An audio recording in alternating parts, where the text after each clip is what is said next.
Hello, guys. I'm Timothy Earle from Earle Sports Bets and Picks and Parlays, and welcome back to another edition of the Ballin' Out with Tim Earle. We've got some Elite Eight games. We got two of those to talk about, and I threw some NBA in there because it's not a crazy slate. There's no more crazy busy slates for college basketball. So we're gonna get back into the NBA until we throw some baseball in there as well. I'm excited. I'm excited to do an opening day one. So. We'll see with that. If you guys are interested in all the plays, college basketball, even though it's wrapping up, week pass still there. NBA as well. I'd probably recommend that more. I did hit a nice plus 700 today with the Hornets, but to be fair, I bet all the big dogs, so that's just how it is. But all the plays are there if you guys are interested in grabbing those. Let's go ahead and jump into some Elite Eight action. One of these teams are going to the Final Four, FAU and Kansas State. I cannot say I had this one on my bingo board. Kansas State's a 2-point favorite. A 144.5 is the total. And,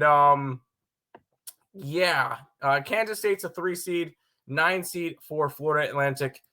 I'm going to take a little FAU to make the Final Four. I don't think that this spread should be this close. You get a 3 versus a 9, and it's essentially a pick 'em. I know we did this last time with Kansas State. They looked really solid. I also lean a little bit towards the over. I think there's going to be points scored in this game. I think there's going to be a bunch of points scored in this game. But this is a FAU spot for me. So we'll go ahead. We'll take FAU, the Owls, to make the Final Four. We go over to the other one, which I will say this one's going to definitely be hard for me to bet. UConn and Gonzaga will be going at it. UConn's a 2-point favorite. 153.5 is the total. Why is it going to be difficult for me to bet? Because I'm throwing away my 18-1. I like UConn in this matchup. You get a matchup like this. A lot of we've already looked at some of the money. A lot of people are on Gonzaga, and the line has moved from UConn -1 to UConn -2. Just doesn't make sense. You get the lower seed. That's the favorite over the higher seed.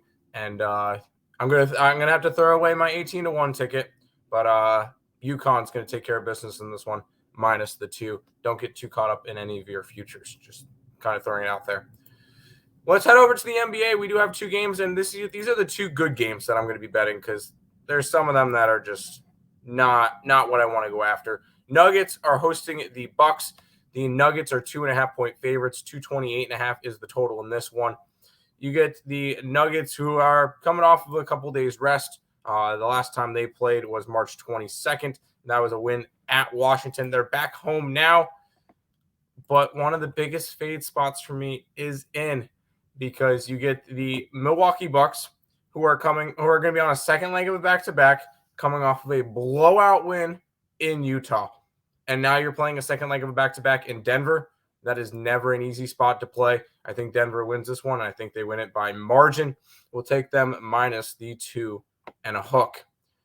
We'll head to the final game that we'll talk about, which is the Sixers and the Suns. Both of these 2 teams are playing as we speak. The Suns are beating up on the Kings. They're up 9, which sucks because I have the Kings. And then Philadelphia is currently up 1 on the Sixers, on the Warriors. I do have the Warriors in that one, so both of those not looking good. But you got two teams playing on back-to-backs. But once again, I'm going to continuously fade the Suns team. They're short-staffed. It's the whole Kevin Durant trade deal again. I'm still going to fade them. They're not playing well. They're still playing now in Golden State. But this is a team that's lost 5 out of their last 6. They've not covered in all 6 of those games. Not a spot I want to go after. Go ahead, give me the Sixers money line minus the 115 to get it done in that game. All of my plays are up on the site. NBA Pass 1 week, $70. Couple days, and we'll have something for baseball up as well. So if you guys are interested in that, obviously you can't get it right now, but that should be up soon, along with college basketball. But we'll kind of be going over all the plays anyway. So, anyways, basketball pass, NBA Pass, $70 for a week, $200 per month. picksandparlays.net/Tim. That's going to do it for this episode of Ballin' Out. I want to thank you guys all for watching. And until next time, let's make some money. Let's cash some bets in the NBA and college basketball.